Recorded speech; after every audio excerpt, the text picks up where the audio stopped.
We all have fear in our finances. I think even sometimes, because I've got a few people who fall into this category, people who literally have millions of dollars already, still don't know if it's enough and get worried.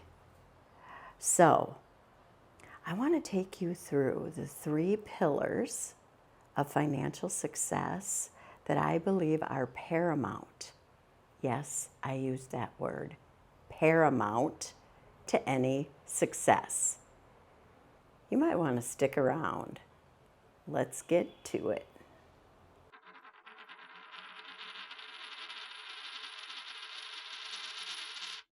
How many out there remember back in the day something called the 3-legged retirement stool?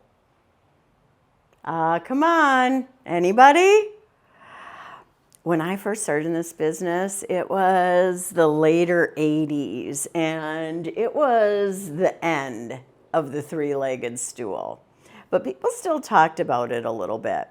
And it's interesting because in my classes for insurance agents and financial planners, I frequently ask them about the 3-legged stool, and then I ask them, because a lot of them agree, they do remember it, and then I ask them what were the 3 legs. And this is where people start to mess up, because it's hard to remember all the way back then what those 3 legs were.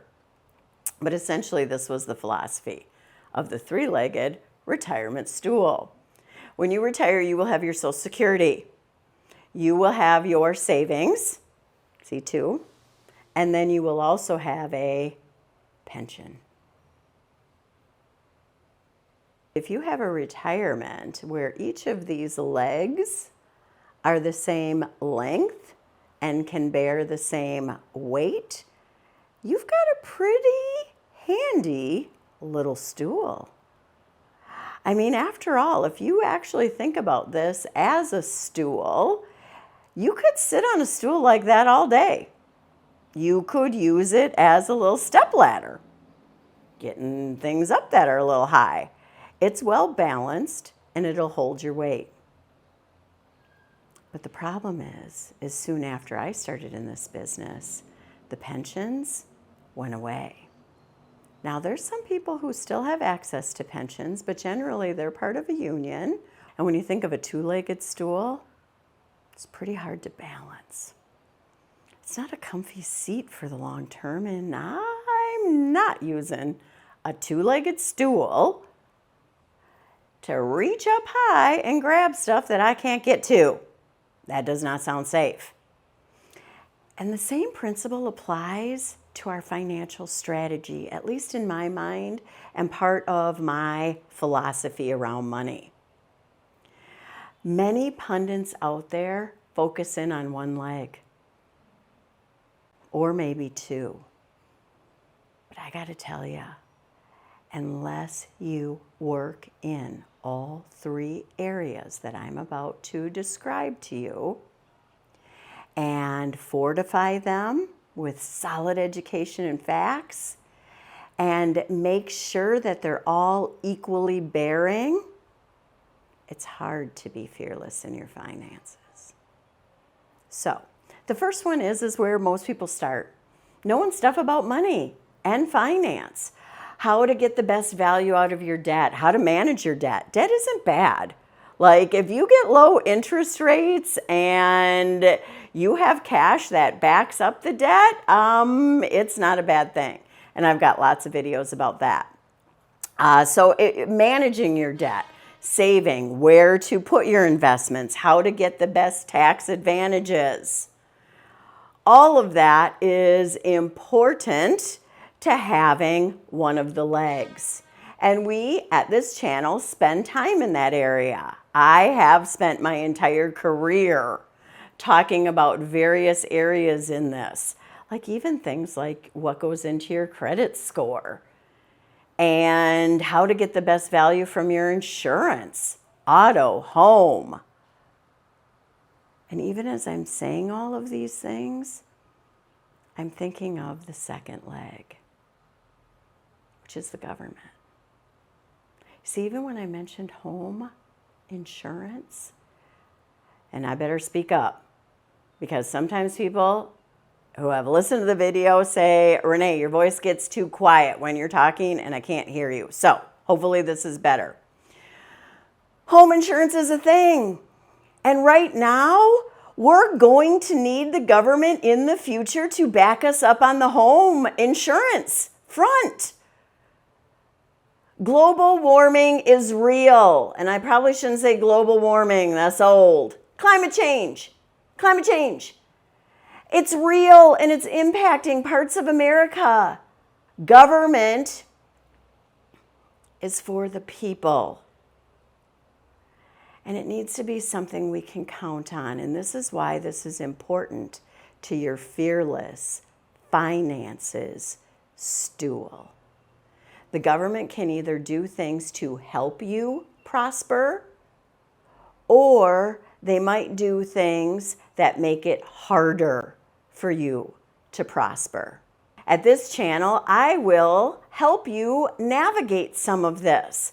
We will talk about what creates a prosperous economy and how the government participated in that. Did you know the 1950s is like the glorious time in the United States economy? I know MAGA wants to go back to like the 1950s, but they're not creating the economy of the 1950s. Did you know the maximum federal tax rate on the rich was 90% in the 1950s? 90%. How many out there have ever heard that if you tax the rich, the economy will crash? History tells us that is not the case. 90%. And we use those extra tax dollars to invest in the middle class through the GI Bill, which helped with housing, business creation, health care, and education. We also use those tax dollars to build a very solid infrastructure. Now, we also went into debt during that period, so there were budget deficits at times. Not exclusively. I've got other videos about that. I'll link it in the doobly-doo. The description is the doobly-doo. You see, the debt isn't bad. It's just like your own personal debt. If you know how to manage it, and if you know how to navigate it, and if you go into debt for the right reasons, like building a business, or your home, or an education, things that are worthwhile and will help you prosper, it's not so bad. And the same holds true for the federal government. I will put that video in the doobly-doo because it contains very important information about the national debt. We're going to talk about things like Social Security too, and how we could easily finance it and how it works in your financial plan, right? You need to know how that's going to work for you in retirement. But it also makes you fearless when you know your government is helping to make sure that it's fully financed. I used to lean more on the conservative side of all these issues. I did. In fact, other than voting independent, I basically voted Republican in most categories. But when Donald Trump got elected, things started to be more revealed to me. And I did a lot of research on a lot of the economic trends. And I will quite simply tell you, it does not matter the indicator you look at, whether it's the deficit, the national debt, increases in overall wages, inflation. Democrats do it better. If you want some facts on that, I'll listen to their video down below on that one too. The other thing is healthcare. We could have Medicare for all, and some of you might be sitting there thinking, who aren't on Medicare, well, I don't want Medicare, that's government insurance. They're not good at that. Hello. Why don't you ask somebody who's on Medicare? They love it. Now, it's not universal. Some people have been pinched in some of the corners, but I gotta tell you, I instruct classes to people who sell Medicare supplements and Medicare Part C, and some of the people in my classes are covered under Medicare. People are retiring later, and especially if they like their work, and many people in the field that I'm in like their work, they like Medicare. Many people can't wait to get on it because their healthcare costs go down and their coverage goes up. And did you know we're like this close to Medicare for all? The federal government, at least before these two got involved in hacking apart our budget. And by the way, I think it's also important to note this. Elon Musk hasn't found any fraud or abuse. What he's been slashing is things that he does not like. And it's come to bear that many of the things that he said were untoward, that were going on, are complete, fabricated lies. I'll put some resources down in the doobly-doo about that too. Please check your facts. They're lying to you. And they're lying to you against your own best interest. In fact, all of this rounding up of immigrants is costing us a lot of money and will also cause inflation. What might have been far more helpful is to have found a legal path to citizenship for the folks who have been here, not committing crimes and working really hard, which, by the way, is most people that are being deported. The fact that they've made this a big deal is another one of those lies. In fact, I'd like you to take a peek at this image. This is the story the Republicans have been pushing now for years. Don't tax the rich person.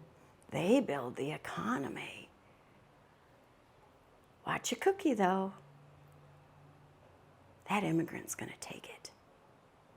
Please don't buy into this lie anymore. Elon Musk and these other billionaires could end homelessness today. They choose not to. Which brings me to our third pillar. Before we get there, I want to make this point perfectly clear. I'm not standing here saying that Republicans are horrible people and Democrats are just perfect. Nothing like that exists. Everyone everywhere makes mistakes. And people have policies that sometimes aren't always for the greater good. But I will tell you, right now, whatever is left of the Republican Party is not really standing on the tenements that it was initially created under. There are great independents who are also doing a great job. Bernie Sanders is an independent. And there's a gentleman in Maine. I'll put his name right there once I look it up. But he also had a great speech about one of Trump's nominees. I really like him. Anyways, he's an independent too, and usually votes with the Democrats because they're offering solutions that work. So then, pillar 3. This one's the hardest for me to talk about. I write about it a lot in my book, and it's the main reason why my book is entitled The Morality of Money. And the subtitle that I've decided on so far, I don't know if it'll change, but the subtitle is Combining Faith with Your Finances. And this ultimately is where you're going to find that reduction of fear. Now, I'm not about to tell you what faith or spiritual journey you should be on. In fact, I'm not going to tell you that you should be on any spiritual journey. I will tell you that my spiritual journey has changed my perspective about lots of things. In fact, I'm getting teary-eyed just thinking about it. Now I lost my words. My kids would be laughing at me. I cried at Fat Albert, for crying out loud. Fat Albert was stuck in the TV and couldn't get back, or he was stuck out of the TV and I couldn't remember. But I was crying away during Fat Albert. So, this is not that uncommon for me, but I do not apologize for tears. This brings me to this point. We've all had some trauma in our life, and we've all been a little bit hurt. And one of the things that I found is I need to clean up some of that stuff. I need to heal. I need to help other people heal in order for me to be on the path that's most helpful. And when I'm on the path that's most helpful, there's less fear. I'm considering things from a higher order. That it isn't just about me and how much money I have and collecting things that I want. I start to realize that my money is a tool to help create comfort, yes, for me, but also for others. And I start to see things through a lens that means I have enough. And if I take more than I need, it means someone else doesn't have. Now, I don't know what the level of how much I need or you need is. In fact, as I'm saving for retirement, like, is that enough? And in fact, in my book, I basically say it's squishy. And what I mean by that, it's like playing with Play-Doh. I can give you all the rules and the percentages, save 10%, the 4% rule on withdrawals, all of that. But the reality is you have no idea, and I have no idea what our future is going to bring. Will you even get to retirement? And if you do, will you be one of those people who reaches out to be a centurion? Or will you only have a few years to enjoy it? Will you end up in a nursing home and require that level of care? Or will you just simply pass on in your sleep some night? None of us knows what the future will bring. And so, quite honestly, in my book, I just say, save as much as you can, and we'll talk about that in other videos. But back to this third pillar. One of my videos that really took off, in fact, the video that basically launched this channel into something that potentially will be monetized soon, was a video about getting a financial advisor. And I used this personal story in it, and I'll also link it to this video. In it, I explained that I spent most of my career in the financial services industry, and yet, in my middle age, I took on a financial advisor after having done my own portfolio. And a number of people critiqued me, some nicer than others. Some people were like, I wouldn't want to take advice from you. You didn't even know not to pay a financial advisor. But there was this gentleman named Ted who had a really nice comment. And if you look at what he said, he was very tactful about it. And I have to tell you, I really appreciate that. If you notice my response to him, I decided to tell him that I chose to do this, get this financial advisor, because I felt compelled to. He was a gentleman from church. He was starting a brand new business. And I figured he could use the money. And I did it because of a higher order, because of some measure of calling. Now, I'll further admit, I stayed with him way too long, and it was very good that he fired me because I got really complacent, and it was not a good plan. And that's why tuning into videos like this that might give you some encouragement to make or try something new could be good for your finances. This third pillar doesn't require that you're on the same faith journey as me or Ted or anyone else. There is no rules here. All this pillar requires is to recognize that we all have emotional work to do, and that there might be a higher order, and to continue working and seeking in those areas. That's it. This morning, when I was doing my morning meditation, I came across this reading. This is Richard Rohr. And for those who might be tuned in, who are not familiar with Richard Rohr, he is a Catholic priest who is woke. Very woke. And I love him to bits. Everything he writes and everything he says talks to my soul. It is what my soul craves. And I don't find that with every spiritual teacher. Sometimes there's spiritual teachers where that doesn't feel so comfy, right? Not the case with Richard Rohr. This reading, though, happens to be by another writer. But it talks about that healing and finding our true self. Through this pursuit of devotion to God, by the way, you can replace God with whatever word you like. To the universe, to love.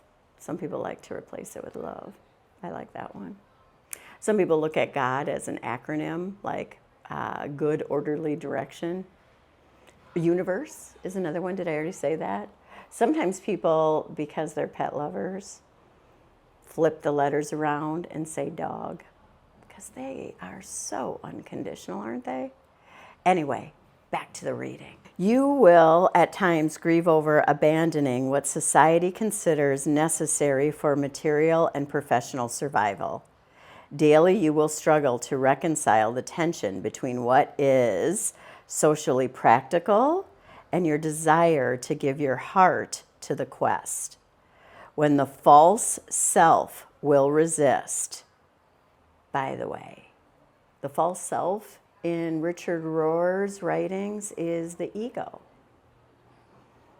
And by the way, having some measure of self-protection and a basic ego is perfectly healthy.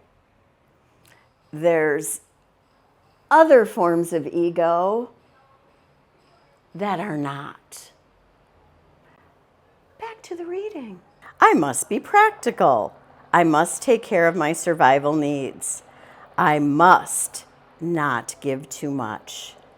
These are the voices that obstruct the soul's desire, even as it experiences the inner light and is consumed by a need for love. This to me is why the third tier, or I should say the third pillar, is so important. It gets us focused in on what's really important instead of just all the dollars and cents. One of the chapters in my book is entitled God's Economy. And it talks about how God's economy is counterintuitive to what the world might think. That in God's economy, we can get riches out of the smallest amounts. And being the richest doesn't mean that we'll find the greatest level of satisfaction. But back to this reading. No doubt some will view spiritual longing as impractical, but mystical. The passion for the divine is extremely practical. In fact, it is the only practicality. For the soul's longing to rest in God, for the soul's longing to rest in love, is a roadmap and a key to unlocking the true self. The third pillar is getting to the true self. So, those are the 3 pillars that I think are important as we move forward with Fearless Finances. I hope what I've shared with you resonated with you. And I really hope, if you have not yet, that you do subscribe. That other video that I posted, all of the glorious comments were so wonderful. In fact, I want to share with you this one about being woke. As you can see from reading this, and I'm not going to read all of this for you, you can see it in front of you. This subscriber agreed that yes, government is important and so is being woke. And this is the thing. When we work on that third pillar, we can't help but get more woke. And woke is good. It's good for you. It's good for me. It's good for everyone. In fact, being woke is even good for these dudes. You being woke. Hopefully they'll get woke. Will you guys ever get woke? But when we're woke, it actually helps them. It does. It does. Because they need a greater understanding, don't you think? Anyway, I hope you subscribe. And please share with me what your thoughts are about this philosophy of the 3 pillars. Please also let me know if there's certain content that's of greatest interest to you. Like this video too, so it gets out to more people if you would. And if you have some interest in learning a little bit more about the national debt that I mentioned, I suggest you click right there. I'll make sure you get it.